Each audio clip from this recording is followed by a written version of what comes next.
Hello everybody, I'm Neha Ghatpande. I'm here on the behalf of Chief India team from Savitribai Phule, Pune University to present the paper titled The Many Layers of Cultural Identity, Revisiting the Role of Young People in the Formation of Cultural Discourse. The research work has been done by Chandrani Chatterjee, Swati Dyahadroy, Anagha Tambe and Neha Ghatpande. This paper presentation will attempt to locate the socio-cultural ramifications of the formal education setup in select schools in Pune city and its vicinity and the role of the family in cultural socialization. We are looking at two important sites of cultural socialization. First is the formal educational institutes in the form of high schools and informal site as in the form of family. Throughout this presentation, we will try to unpack often complex and layered negotiations of young people at the level of the school and family. It is important to examine whether the school is becoming a space where students get exposure to the values of diversity, plurality, and the opportunity to negotiate with caste or religious hierarchy. Against it, there is a need to examine cultural conception and practices followed in the family to understand if they are non-inclusive and hierarchical and role of the family in the cultural socialization of the young people. These objectives led us to the research questions that are: what role do young people as agents play in cultural practices? What role does family and schools play in the cultural socialization of the youth? Do they contest each other or work together to set a narrative that shapes the cultural identities of young people? Methodology. The methodology of qualitative in-depth interviews has been used in formal institution and in the families as well. Family members of four participants from the schools have been interviewed to gain more insights in the subjects. 60 interviews of students and 9 interviews of teachers from the schools and 30 interviews of family members have been considered for this presentation. In the case of family, observation notes of the home visits and the interaction of family members with each other has also been used. The interviews have been further analyzed to understand both sides independently and identify what roles do they play. School experience, location, composition, and culture. In the Indian context, the school has become a space where plurality can be highlighted and the ways in which culture has been mobilized or homogenized can be mapped. For this study, three schools were selected, two from the urban area and one from the semi-urban area. The two urban schools are located in the old quarter of the city. This area contains caste diversity and is also considered a hub of cultural activity. As schools which were selected are diverse in terms of their location, participants, and medium of instruction, there is a substantial socio-economic diversity among students and teachers. The language of instruction in the two urban schools is Marathi. The semi-urban school is based in a small town near Pune. This location allowed us to work with students from diverse backgrounds. The school is attended by young people from neighboring villages and industrial estates, migrants from different parts of Maharashtra as well as from other states in India. Uh, the medium of instruction of this school is English. The characteristics of the selected schools have inevitably impacted the ways in which culture and cultural activities are taught and practiced in each of them. Culture has been invoked in the name of nation, religion, caste, and gender.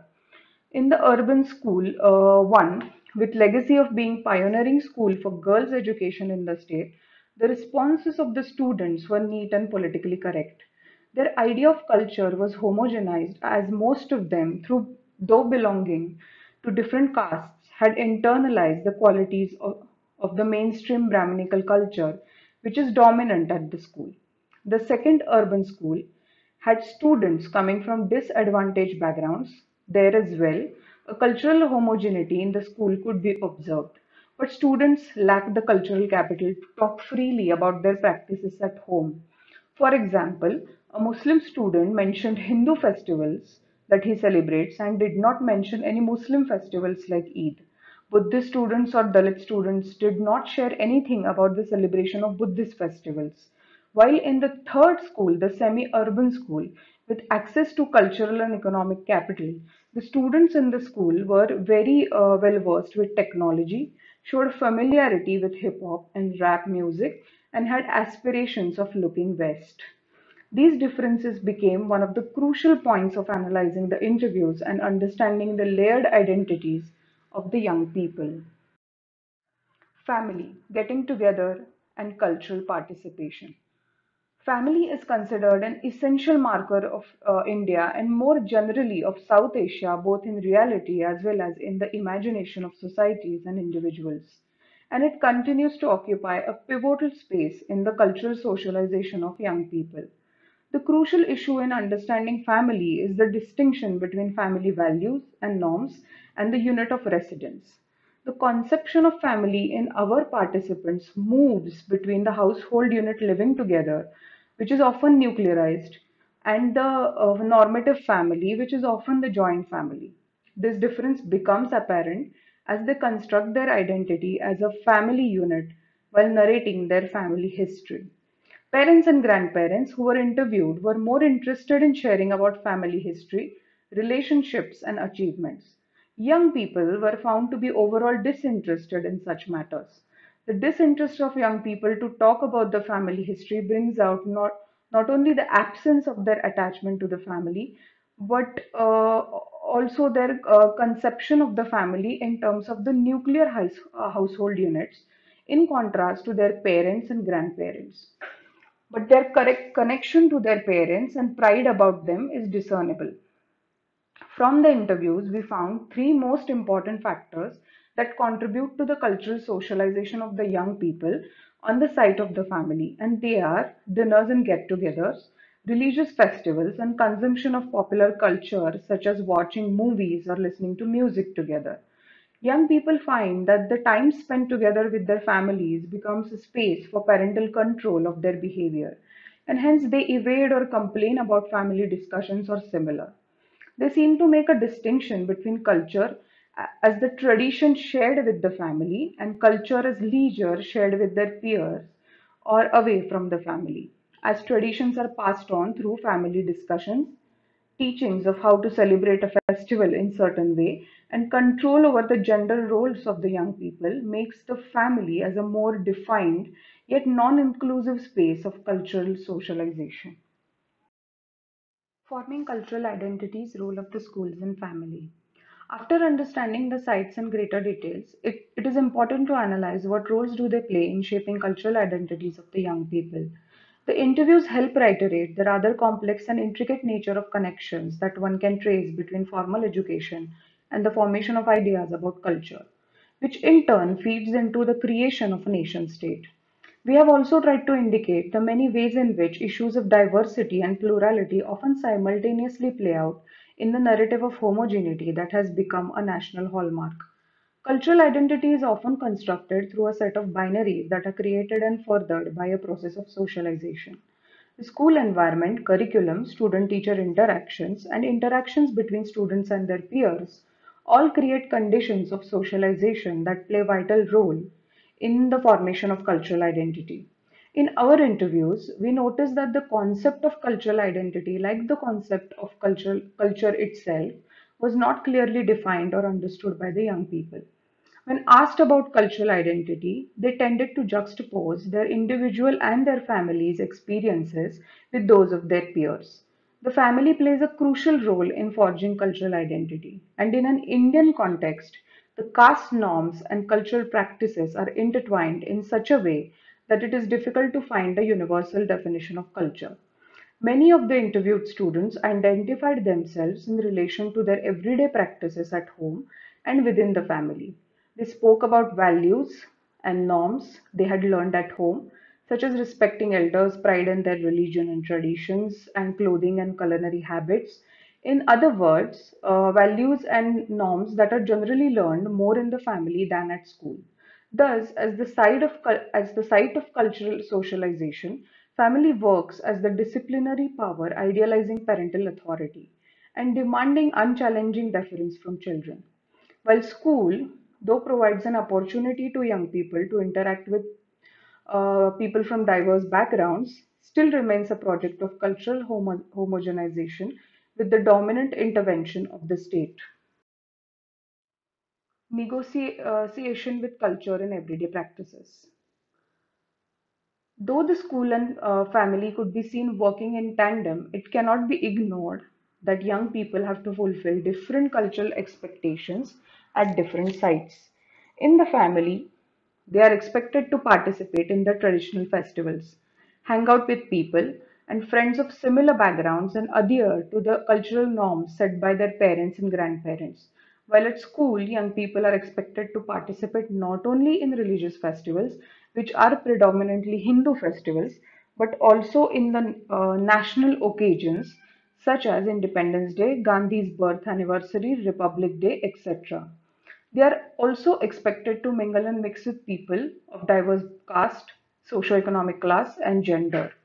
In both the sides, the participation of young people in the cultural activities hardly looks voluntary. It is more of the notion of something that is essential to be done. From both the sides, we have identified three issues that could be called as troubling issues of culture. First is the fear of politicization of culture.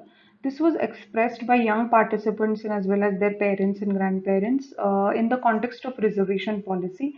It's a policy that reserves seats for the so-called lower caste and marginalized communities at educational institutions and government jobs.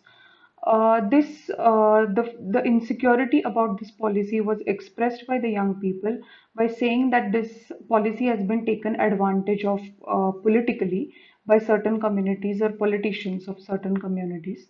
The second point was the fear of losing the ancient culture or the authentic culture, but the participants have failed to in a way define what is authentic culture, whether it's the Brahminical traditions, the way festivals are celebrated, or whether they are talking about folklore or other cultural discourses. The third point, and one of the most discussed points by the female participants, was the gendered roles and expectations from them. The disciplining of young girls on the side of family was spoken about. The disciplining about their choice of clothes, their choice of friends, and their lifestyle has been a point of debate, and most of the girls have expressed dislike towards it. As one of the participants here says, my freedom doesn't fit into my father's culture. These 3 points have been considered here because they, in a way, shape the identities of young people and also become point of negotiations at the site of family and as well as in schools. To conclude, institutional practices of inclusion and exclusion often work in tandem, which may be regarded as a unique feature of Indian culture. Social, cultural, and political historians in India have generally assumed a direct connection between the formulation of the state policies and their execution. What deserves reiteration are the instances where these otherwise discriminatory and exclusionary sites become locations of inclusion and project solidarity. This happens most notably during religious festivals where students across caste, class, and religion are seen to participate in the celebrations. However, one cannot overlook the genesis of these religious and ritualistic performances in Brahminical, that is, upper caste politics. In that context, what appears as inclusion becomes a double edged strategy for appropriation and rejection used as needed by the dominant power. Yet, it is important to note that the data has shown that it is rather impossible to have single comprehensive homogeneous definition of culture in India because of its plurality and diversity. Cultural homogeneity, which may be the project of the state at schools, does not work well at families which are more inclined towards protecting their own cultures. The characteristics of the selected schools have inevitably impacted the ways in which culture and cultural activities are taught and practiced in each of them. Culture has been invoked in the name of nation, religion, caste, and gender. The challenge is to make sense of the concept in an enabling and empowering way. Modes of negotiating with cultures and its various ramifications deserve deeper critical analysis. Interpreting culture may mark the differences between individuals, label cultural practices as high or low, and distinguish the elite from the masses. Culture is not a product that is produced, circulated, and consumed. Thank you.